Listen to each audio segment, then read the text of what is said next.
आज हम बात करने वाले हैं सोलर चार्जर और सोलर कंट्रोलर। हम PWM सोलर कंट्रोलर को कैसे डिज़ाइन कर सकते हैं यूजिंग आर्डिनो।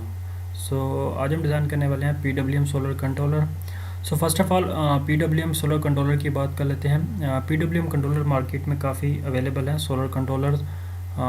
PWM कंट्रोलर के काफ़ी एडवांटेज भी हैं और डिसएडवांटेज भी हैं। बट इन सोलर पैनल में हमारे पास काफ़ी फेमस होते हैं PWM टेक्नोलॉजी पे बनाया गया solar controller. First of all हम PWM कंट्रोलर की बात कर लेते हैं कि ये कैसे काम करता है, एंड देन हम इस सर्किट को देख लेंगे कि हमने आर्डिनो को यूज़ करके एक PWM सोलर कंट्रोलर कैसे डिज़ाइन किया है। लेट्स से अगर हम PWM की बात करें तो PWM basically pulse width modulation का हमारा एब्रीवेशन है। इन 3 वेवफॉर्म को हम अंडरस्टैंड कर लें तो हमारे पास PWM का कंसेप्ट थॉरली क्लियर हो जाएगा कि PWM बेसिकली होता क्या है। अगर हम फर्स्ट वेवफॉर्म को देखें तो हमारे पास इसमें जो ड्यूटी साइकिल है वो 50% है। ये पल्स विड्थ मॉड्यूलेशन होती है। पल्स विड्थ मॉड्यूलेशन बेसिकली क्या होती है कि ये हमारा ड्यूटी साइकिल अभी हमारे पास 50% है। 50% से मुराद है कि ये 50% ऑन होगा और 50% ऑफ होगा। इसकी जो टोटल डिफरेंस ऑफ पावर होगी इनपुट और आउटपुट में वो हमारे पास वेरी कर सकती है इस ड्यूटी साइकिल को वेरी करके। अगर हम इसका ड्यूटी साइकिल लेट्स से अगर हम सेकंड वेवफॉर्म की बात करें तो इसमें हमने ड्यूटी साइकिल जो है इंक्रीज़ कर दी है, वो 70% कर दी है। ड्यूटी साइकिल को हम 2 तरह से काउंट कर सकते हैं, या तो हम ऑफ सिग्नल का ड्यूरेशन काउंट कर लें या हम ऑन सिग्नल का ड्यूरेशन कर लें। कॉमनली जो फेमस है वो हम ऑन सिग्नल का ड्यूरेशन को काउंट करते हैं, ऑफ सिग्नल को कम ही करते हैं। यूजुअली हम ऑन सिग्नल का ड्यूरेशन को काउंट करते हैं। इसमें हमारे पास 75% जो वेव फॉर्म है वो ऑन है और 25% हमारे पास ऑफ है। बेसिकली इसका ड्यूटी साइकिल हमारे पास 75% है। इन दोनों में डिफरेंस क्या है? बेसिकली इसमें जो पावर होगी वो ज़्यादा ट्रांसफ़र होगी as compare to 50% duty cycle. अगर हम थर्ड साइकिल की बात करें तो इसमें हमारे पास ड्यूटी साइकिल 25% है। इसका ये अपोजिट हो गया। तो 25% हमारे पास ड्यूटी साइकिल ऑन है और 75% ड्यूटी साइकिल हमारे पास ऑफ है। तो इसमें हमारे पास सबसे लीस्ट पावर ट्रांसफ़र होगी, इसमें हमारे पास मैक्सिमम पावर ट्रांसफ़र होगी और इस साइकिल में हमारे पास हाफ पावर जो है ट्रांसफ़र होगी। हम इस पल्स विड्थ मॉड्यूलेशन को यूज़ करके हम इस ड्यूटी साइकिल को चेंज कर सकते हैं। ये जो हमारा ड्यूरेशन है हमारे पास जो ड्यूटी साइकिल का, इसको वेरी करने से हमारी जो पावर ट्रांसमिशन है वो भी हमारी वेरी हो जाएगी। वो कम भी हो सकती है और ज़्यादा भी हो सकती है, बट इनपुट से ज़्यादा नहीं हो सकती। ये हमारा जो पल्स विड्थ मॉड्यूलेशन का थारोली कंसेप्ट है 1 से 2 मिनट में। अभी हम बात कर लेते हैं हमारा सर्किट कैसे काम कर रहा है, सोलर कंट्रोलर हमारा काम कैसे कर रहा है। फर्स्ट ऑफ ऑल हमारे पास जो टॉप सर्किट है यहाँ पे हमने बेसिकली एक बक कन्वर्टर यूज़ कर लिया है। बक कन्वर्टर हमारा क्या करता है, high voltage DC। Basically buck converter जो होगा वो DC वोल्टेज पे सिर्फ काम करेगा, AC वोल्टेज के लिए नहीं बनाया जाता। ये हमारा हाई वोल्टेज को क्या करेगा, लो वोल्टेज में कन्वर्ट करेगा। लेट्स से हमारे पास सोलर पैनल के 19 वोल्ट आ रहे हैं या 20 वोल्ट आ रहे हैं, तो अगर हम 12 वोल्ट का सोलर कंट्रोलर डिज़ाइन कर रहे हैं तो हमें एक बक कन्वर्टर की ज़रूरत होगी जो कि हमारे वोल्टेज को स्टेप डाउन कर सके। सेकेंडली हमने एक ऑप्टो कपलर लगाया हुआ है और उसके साथ हमने एक आर्डिनो लगाया हुआ है। हम 1 बाय 1 डिस्कस कर लेते हैं कि ये काम कैसे करें। अगर हम इनपुट पे आ जाएँ तो इनपुट पे हमारे पास एक सोलर कंट्रोलर रिक्वायर्ड होगा। सोलर कंट्रोलर अभी मेरे पास जो अवेलेबल हैं वो 2 मेरे पास अवेलेबल हैं। अगर मैं सेकंड सोलर कंट्रोलर की बात कर लूँ तो वो भी अवेलेबल है लेट्स से। ये मेरे पास एक सोलर कंट्रोलर अवेलेबल है, इसको मैं यहाँ पे प्लेस भी कर देता हूँ। Let me stop the simulation. Okay, ये मेरे पास एक सोलर कंट्रोलर है। अभी मेरे पास 2 सोलर कंट्रोलर अवेलेबल हैं। हमारे पास जो फर्स्ट सोलर कंट्रोलर है ये हमारे पास, मैं डबल क्लिक कर लेता हूँ, इसके ऊपर हमारे पास मैं वोल्टेज सेट कर सकता हूँ जो कि DC कांस्टेंट वोल्टेज देगा। वो 20 भी हो सकते हैं, 19 भी हो सकते हैं, वो कोई भी वोल्टेज हो सकते हैं। इसके ऊपर मैं सेट कर दूंगा और ये मुझे कांस्टेंट DC वोल्टेज देगा। इसमें कोई रेक्टिफायर लगाने की ज़रूरत नहीं होगी, एज ए बैटरी काम करेगा। लेट्स से जो मेरे पास सेकंड सोलर अवेलेबल है इसमें हमारे पास एक और ऑप्शन है जिसमें हम इनपुट भी सेट कर सकते हैं। इनपुट हमारी पल्स विड्थ मॉड्यूलेशन भी हो सकती है, पल्स इन भी हो सकती है, साइन भी हो सकती है और DC भी हो सकती है।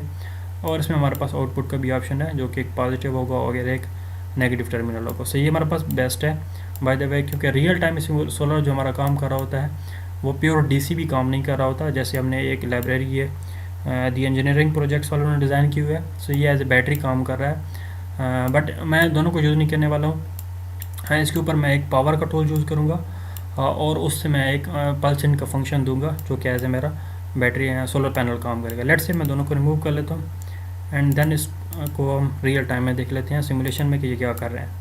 सो इसको भी मैं यूज़ नहीं कर रहा हूँ by the way. Okay, so first part पे आ जाते हैं। हम पावर का डोज यूज़ कर रहे हैं जिसमें हमने एक पल्स इन का फंक्शन यूज़ किया है। मैं इसके ऊपर डबल क्लिक कर लेता हूँ और मैंने एक पल्स इन का फंक्शन यूज़ किया और उसकी टाइम टू वोल्टेज वैल्यू होती है वो हमने सेट की हुई है। हम एक्स एक्सिस में भी सेट कर सकते हैं, X minimum, X Y maximum, और इसमें हमारे पास Y minimum and Y maximum भी सेट कर सकते हैं। सो मैंने इसको 40 सेट किया। लेट से मैं इसको अभी 40 रहने देता हूँ एंड देन हम चेंज कर लेंगे। और सेकंड पल्स भी मैं दिखा देता हूँ। सेकंड में हमने 800 एम हम सेट किया हुआ है और हम इसे 1 माइक्रो और 800 एम जो हमारे पास वाई में हमारे पास है और एक्स में हमारे पास 1 माइक्रो है। एंड अगेन पल्स इनका फंक्शन यूज़ किया हुआ है। सो बेसिकली अभी हम बात कर लेते हैं जो बक कन्वर्टर है वो काम कैसे करता है एंड देन हम मूव करेंगे कि इसको हमने PWM में कैसे कन्वर्ट किया है। सो बक कन्वर्टर हमारा क्या करेगा, हाई वोल्टेज को, यहाँ पे हमारे पास हाई वोल्टेज है, इसको क्या कर देगा, लो वोल्टेज में कन्वर्ट करेगा। सो बेसिकली अगर हमारे पास 19 वोल्ट है तो उनको हम वेरी कर सकते हैं 19 वोल्ट से 1 वोल्ट तक। 1 वोल्ट भी हो सकता है, 10 वोल्ट भी हो सकते हैं और 5 वोल्ट भी हो सकते हैं। सो डिपेंड करता है हमारा ड्यूटी साइकिल, हम इसकी फ्रिक्वेंसी कितनी सेट करते हैं। सो इस पर फर्स्ट हमारा जो कंपोनेंट है वो हमने सेट किया हुआ है कैपेसिटर, जो कि वोल्टेज को स्मूथ कर देगा। सिंपल इज़ हमारे जो प्योर DC वोल्टेज हो जाएंगे हमारे पास एक स्मूथ वोल्टेज आएंगे, उनमें कम से कम फ्लक्चुएशन होगी। बेसिकली जो हमारा कैपेसिटर का फंक्शन होता है। अगेन हमने एक ट्रांजिस्टर सेट किया हुआ है। ट्रांजिस्टर क्या करेगा, हमारा एक स्विचिंग फ्रिक्वेंसी का काम करेगा। इसकी स्विचिंग फ्रिक्वेंसी को हम वेरी करके बेसिकली हम इसकी जो पावर ट्रांसमिशन है उसको कम या ज़्यादा कर सकते हैं। सो अगर हम रियल टाइम में बक कन्वर्टर को देखें प्रैक्टिकली तो यहाँ पे हमारा एक पोटेंशियोमीटर या वेरिएबल रजिस्टर भी कनेक्ट होगा इस ट्रांजिस्टर के साथ, जो कि इसकी स्विचिंग फ्रिक्वेंसी को क्या करेगा, वेरी करेंगे।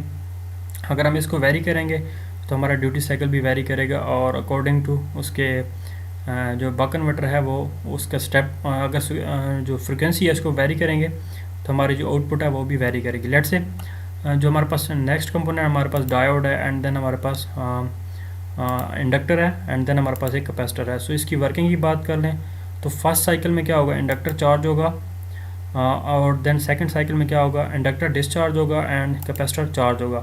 और उसके साथ हमारे पास लोड रजिस्टर लगा हुआ है। सो लोड रजिस्टर क्या करेगा, इसको डिस्चार्ज करेगा और ये साइकिल हमारा कंप्लीट हो जाएगा इस डायोड के थ्रू। सो इस जो फर्स्ट टाइम ये चार्ज होता है एंड सेकंड में ये डिस्चार्ज होता है जब, तो ये चार्ज हो जाता है। सो इस चार्जिंग और डिस्चार्जिंग में हमारे पास जो ट्रांजिस्टर होता है एज ए स्विचिंग काम करता है। सो इसकी हम जितनी ज़्यादा स्विचिंग फ्रिक्वेंसी को वेरी करेंगे अकॉर्डिंग टू हमारा जो आउटपुट के वोल्टेज हैं वो भी वेरी करेंगे। सो बेसिकली इंडक्टर हमारा इस फ्रिक्वेंसी को वेरी करने से उसकी जो आउटपुट वैल्यू है वो भी चेंज होगी। सो जो बक कन्वर्टर की सिंपल वर्किंग है आप उसे किसी भी ट्यूटोरियल में देख सकते हैं कि बक कन्वर्टर काम कैसे करता है। सो बेसिकली ये जो हमारा साइकिल होता है ये इंपॉर्टेंट रोल प्ले कर रहा होता है उसको वोल्टेज को वेरी करने में। हमारे पास दो कन्वर्टर होते हैं, एक हमारे पास DC to DC buck converter होता है जो कि सिर्फ as a step down calm करता है, और सेकंड जो हमारे पास होता है वो DC to DC boost converter भी होता है, और एक और होता है जिसमें बक बूस्ट होता है। सो बेसिकली बक जो बूस्ट कन्वर्टर है वो हमारे पास स्टेप अप का काम करता है और बक कन्वर्टर हमारे पास स्टेप डाउन का काम करता है, और बक बूस्ट हमारे पास दोनों काम कर सकता है, वोल्टेज को अप भी कर सकता है और डाउन भी कर सकता है रिस्पेक्टिव टू इनपुट। सो ये जो हमारे पास बक कन्वर्टर है ये सिर्फ स्टेप डाउन करेगा, वो स्टेप डाउन ये स्विचिंग फ्रिक्वेंसी से होगा। इसकी फ्रिक्वेंसी को हम कम करेंगे, इसके ड्यूटी साइकिल को अगर हम कम करेंगे तो हमारी आउटपुट भी उसी रिस्पेक्टिव से कम होगी। सो हमारे पास अगर मैक्सिमम वोल्टेज 19 है तो हम आउटपुट के ऊपर इससे हम कम वोल्टेज विड्रॉ कर सकते हैं, 15 भी हो सकते हैं, 10 भी हो सकते हैं और 5 भी हो सकते हैं। अगेन हमारे पास एक लोड रजिस्टर है इसको डिस्चार्ज करने के लिए, और इसके साथ हमने एक वोल्ट मीटर लगाया हुआ है। ओके, सो अगर हम सेकंड पार्ट के ऊपर आ जाएं जो कि मेजर रोल प्ले कर रहा है एक सोलर कंट्रोलर को एज ए PWM, ये सिंपल हमारा एक स्टेप हाई वोल्टेज को सिर्फ डाउन वोल्टेज के लिए रिक्वायर्ड था। कुछ केसेस में हमें रिक्वायर्ड नहीं भी हो सकता क्योंकि लेट से डिपेंड करता है हम सोलर कंट्रोलर कितने वोल्टेज का बना रहे हैं। लेट से वो 12 वोल्ट का है या 15 वोल्ट का है। सो अगर हमें 19 वोल्ट से कम वोल्टेज चाहिए तो हमें एक बक कन्वर्टर की रिक्वायरमेंट ज़रूरी होगी, क्योंकि हमारा solar panel most of the time 21 volt भी दे रहे होते हैं और 19 वोल्ट भी दे रहे होते हैं। सो अगर हम 12 वोल्ट की बैटरी को चार्ज करना चाह रहे हैं तो हमें एटलीस्ट 15 वोल्ट रिक्वायर्ड होंगे। सो उसके लिए हमें एक बक कन्वर्टर की ज़रूरत होगी। ओके, सो अगर हम सेकंड पार्ट की बात कर लें सर्किट की, थोड़ा सा लेंथी हो गया है ये बक कन्वर्टर, अगर हम सेकंड पार्ट की बात करें तो हमने एक ऑप्टो कपलर यूज़ किया हुआ है। Opto coupler basically high voltage और लो वोल्टेज को सैचुरेशन में काम आता है, हाई वोल्टेज और लो वोल्टेज को सेपरेट करता है। इनमें कोई दो वायर में कोई फिजिकल कनेक्शन नहीं होता, बल्कि इंफ्रारेड लाइट इसके ऊपर बेस के ऊपर पड़ती है और हमारा जो कलेक्टर से करंट एमिटर की तरफ फ्लो करता है। हमने एक PWM पिन को आउटपुट निकाला है, जो कि पिन नंबर 9 है हमारी डेल्टा की पिन, जो जितनी भी है हमारे पास PWM पिन हैं। सो हमने 9 में से एक पल्स विड्थ मॉड्यूलेशन की पिन निकाली है, जिसकी हम फ्रिक्वेंसी को वेरी कर सकते हैं। सो ये फ्रिक्वेंसी क्या करेगी, हमारी एक ऑप्टो कपलर से पास होगी। यहाँ से हमारे पास डायोड है जो कि एज ए फॉरवर्ड वाइस में कनेक्टेड है, और देन हमारा पास के जा रहा है ग्राउंड में। तो यहाँ पे हमारी एक इंफ्रारेड लाइट इमिट होगी जो कि इसके बेस के ऊपर पड़ेगी, और इसके बेस का जो करंट है हमारे पास एक ये पाथ आ रहा है और दूसरा हमारा ट्रांजिस्टर का पाथ आ रहा है एज ए स्विचिंग का। इन दोनों का जो करंट है वो हमारा फ्लो करेगा कलेक्टर से एमिटर की तरफ, और देन गोज़ टू हमारे पास एक वोल्टेज डिवाइडर है। इस वोल्टेज डिवाइडर को हमने जो कनेक्ट किया हुआ है वो बक कन्वर्टर की आउटपुट और इसकी आउटपुट के साथ कनेक्ट किया हुआ है एमिटर की आउटपुट के साथ। तो यहाँ पे हमारे जो वोल्टेज हैं वो डिवाइड होके इसकी आउटपुट के ऊपर आ गए हैं जितने भी वोल्टेज हैं। सो ये हमने इसको बेसिकली स्केल किया हुआ है, क्योंकि हमारा आर्डिनो कंट्रोलर 5 वोल्ट से ज़्यादा वोल्टेज को सपोर्ट नहीं करता, तो इसलिए हमने एक वोल्टेज डिवाइडर यूज़ कर लिया जो कि उन 5 वोल्ट को स्केल कर देगा। मिनिमम जो मैक्सिमम वोल्टेज होंगे हमारे 5 वोल्ट तक होंगे। सो अगर हम इस ड्यूटी साइकिल को वेरी करेंगे जो पिन नंबर 9 के ऊपर है, इसका ड्यूटी साइकिल को वेरी करेंगे। इसका ड्यूटी साइकिल हम 50% भी सेट कर सकते हैं, 75% भी सेट कर सकते हैं और 25% भी। सो बेसिकली ये कंट्रोलर क्या करेगा, इसको मैं सिमुलेशन को रन भी कर लेता हूँ। इस कंट्रोलर सोलर का भी कोई पर्पज़ नहीं है, मैंने as a power tool use किए हुए हैं जिनकी मैंने एडजस्ट किए हुए। लेट्स से सो अभी मेरा सोलर कंट्रोलर 7.5 वोल्ट आउटपुट के ऊपर सेट कर रहा है। लेट्स से मैं इसको इंक्रीज़ कर लेता हूँ या डिक्रीज़ कर लेता हूँ। सो मैं इसको अप कर देता हूँ और इसको भी अप कर लेते हैं। लेट्स से क्या होता है।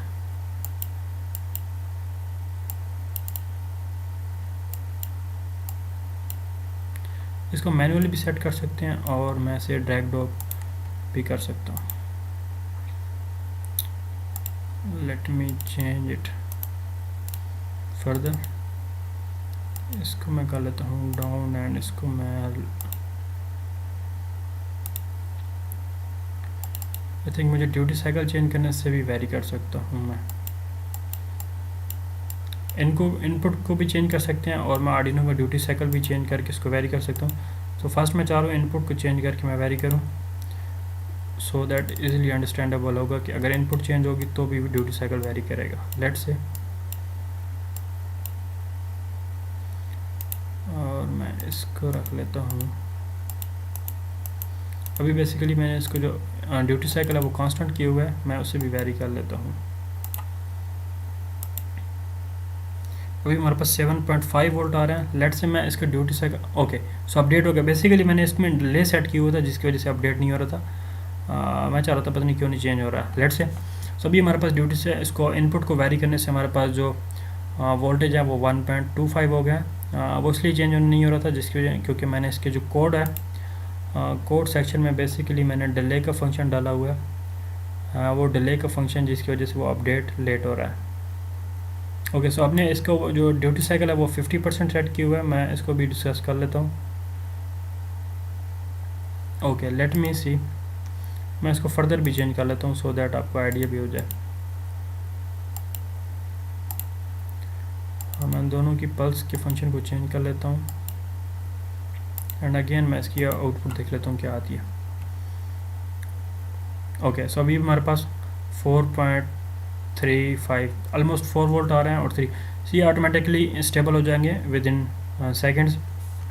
सो बेसिकली ये क्या करेगा, हमारे पास जो बैटरी होगी जितनी बैटरी हमारे पास चार्जिंग फुल होती जाएगी ऑटोमेटिकली इसके वोल्टेज ड्रॉप होते जाएंगे। उसका ड्यूटी साइकिल क्या होता जाएगा, सो फर्स्ट अगर हमारे पास बैटरी फुली डिस्चार्ज है तो उसका ड्यूटी साइकिल 100% होगा एंड देन 75% हो जाएगा। बैटरी चार्ज होती जाएगी और 50% हो जाएगा एंड देन हमारे पास जब बैटरी ऑलमोस्ट 75% चार्ज हो जाएगी तो उसका ड्यूटी साइकिल क्या हो जाएगा, सोलर कंट्रोलर का ऑटोमेटिकली 25% हो जाएगा। सो एंड देन अगर हमारे पास बैटरी फुली चार्ज हो गई है तो हमारा ड्यूटी साइकिल क्या हो जाएगा 0% और ऑटोमेटिकली हमारी जो चार्जिंग है with the passage of time automatically वो डिक्रीज़ होती जाएगी, और जो कि हमारी बैटरी की हेल्थ के लिए ज़्यादा बेहतर होगा ताकि उसे जितने वोल्टेज रिक्वायर्ड होंगे वो उतने ही एब्जॉर्ब कर पाएगी। सो बेसिकली ये हमारा जो इसकी वर्किंग है वो बड़ी सिंपल सी है। ओके, सो अगर हम बात कर लें कोड सेक्शन की, तो कोड सेक्शन हमने एक लाइब्रेरी ऐड की हुई है क्रिस्टल्स की, हमने वेरिएबल्स इनिशियलाइज किए हुए हैं, इसकी फ्रिक्वेंसी को सेट किया हुआ है, और हमने एक ड्यूटी साइकिल। सो इस ड्यूटी साइकिल को मैं वेरी भी कर सकता हूँ, लेट्स से मैं 90 भी कर लेता हूँ, और इसकी मैं हेक्स फाइल को जनरेट कर लूँगा। अगेन मैं इसमें देख लेता हूँ क्या वेरिएशन आती है ड्यूटी साइकिल वेरी करने से, बट ये ऑटोमेटिकली वेरी करेगा अगर हमारे पास बैटरी चार्ज होती जाएगी। सो ऑटोमेटिकली वो उसमें एक जो हमारे पास एडर हमने यूज़ किया हुआ है कोड में, ऑटोमेटिकली उसमें +1 करता जाएगा और उसका ड्यूटी साइकिल को डिक्रीज़ करता जाएगा। सो अभी हमारा 7.5 और 3.7 2.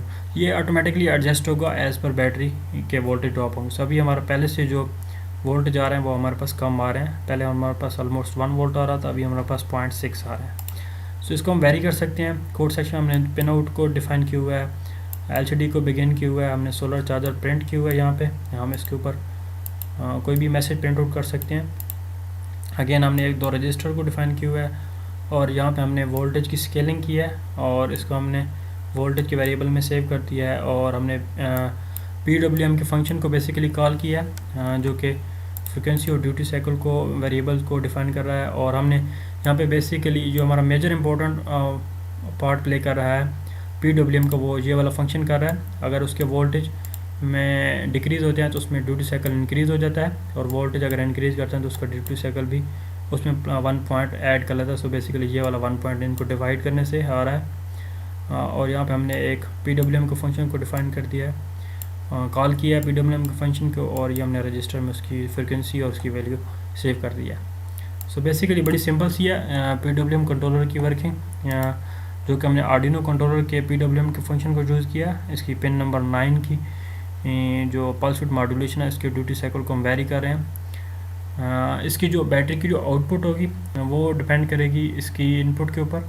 जितने बैटरी की वोल्टेज बढ़ते जाएंगे ऑटोमेटिकली जो आर्डिनो का पल्स इनका फंक्शन है ड्यूटी साइकिल वो उतना कम होता जाएगा, और at the and battery full होने के ऊपर इसका ड्यूटी साइकिल क्या हो जाएगा 0, और हमारे पास चार्जिंग ऑटोमेटिकली वो एडजस्ट करता जाएगा। सो ये प्रोजेक्ट आप मुझे मेल कर सकते हैं, मैं आपको फॉरवर्ड कर दूंगा। Thanks for watching, see you next video.